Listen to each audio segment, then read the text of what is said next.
Good afternoon. My name is Victor Ochieng, an avid reader. I love reading books and I read a book per week. Last week, I read a book that I want to share something briefly about. The book is titled The Jewish Phenomenon by Steven Silbiger. Basically, this book talks about the Jewish people or the Jewish community that resides in America. And this is what the brilliant author says at the blurb.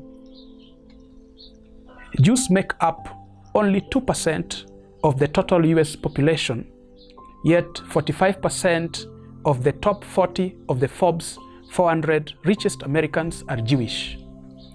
Number 2, 1/3 of American multimillionaires are Jewish.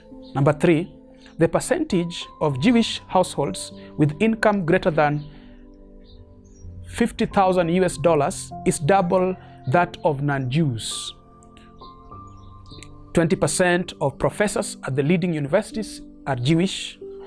40% of the partners in the leading New York and Washington, D.C. law firms are Jewish.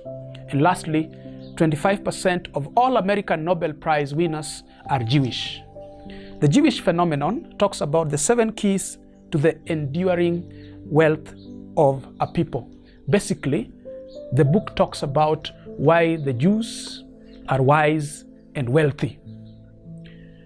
And of course, the 7 keys are: 1, understand that real wealth is portable. It is knowledge. The Jewish people have flourished and have blossomed in America because they understand this principle, the principle of knowledge. Knowledge happens to be power, as we know. But of course, we can advance the argument and say knowledge alone is not power. It is applied knowledge that becomes power. Because when you get to a dark room and you don't switch on the lights, you may not be able to see the lights. The room will be engulfed in pitch darkness. Now, knowledge is very, very important. And even the good book says, when you read Hosea chapter 4 verse 6, my people perish because of lack of knowledge. Isaiah chapter 5 verse 13 says, my people are sent into captivity because of lack of knowledge. This is what the Jewish community has understood, and therefore they seek knowledge. And how do we get knowledge? We have to go to school. We have got to increase our capacities. We have to read books, of course, reading heroic books. Seneca, the Roman philosopher, said, so long as we live, we must learn about the art of life. That art of life is in books. Number 2, Steven Silbiger argues that you take care of your own and they take care of you. The argument here is that the Jewish community in America take care of themselves. They take care of their family members. They take care of their people. They take care of their businesses. They promote their own. An aspect that you even understand in Kenya, we have people who are ready to support each other. But of course, we also have people who are not able to go very far because they have the tinge of jealousy. They're envious. They don't like it when people prosper.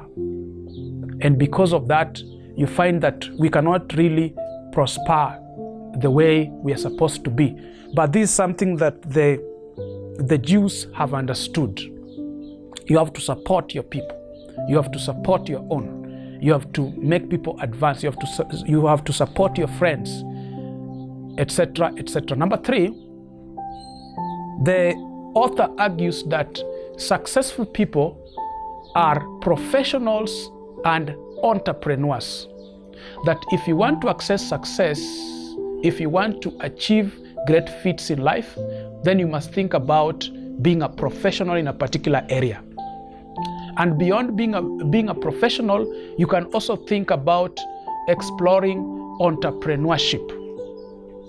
Start something. However humble it is, it can pick, it can grow, it can glow with time. Very, very important. Number 4, develop your verbal confidence. That part of what makes the Jews to be wealthy and wise is that they have learned the art of expressing themselves. And that is very, very important. That is why from an early stage, we encourage young people to learn how to express themselves. They must master the basics of language, learning how to express yourself both in written form and in speech form. This is a skill that you nurture, because what is important in life is about demonstration of ability. How do you demonstrate that you know what you know without mastering the art of speech, mastering the verbal confidence, which is very, very important. Number 5 is that be selectively extravagant, but prudently frugal. This is an aspect that is not easy to master. When he argues that you be selectively extravagant, it means that you express largesse or generosity to a particular or a specific people, but you must be prudently frugal. That means that you don't become prodigal and extravagant per se in your expenditure and all that. Very, very important. Number 6, celebrate individuality. Encourage creativity. Creativity. Being able to come up with something new, being able to develop something, very, very important. And creativity borders imagination. We remember the words of Albert Einstein, who said that knowledge will take you from point A to B, but creativity and imagination will take you everywhere. That means that we must think about becoming creative in everything that we do, in our lives, in this life, and even in the life to come. And lastly, have something to prove, a drive to succeed. You must have a ravenous desire to succeed. This is in line with the thoughts of Napoleon Hill in most of his books. He talks about the burning desire. And he says that whatever the mind can conceive and believe, it can achieve. There's nothing too difficult to achieve in this life so long as you have the drive and the desire to do it. So that is part of the reading ritual.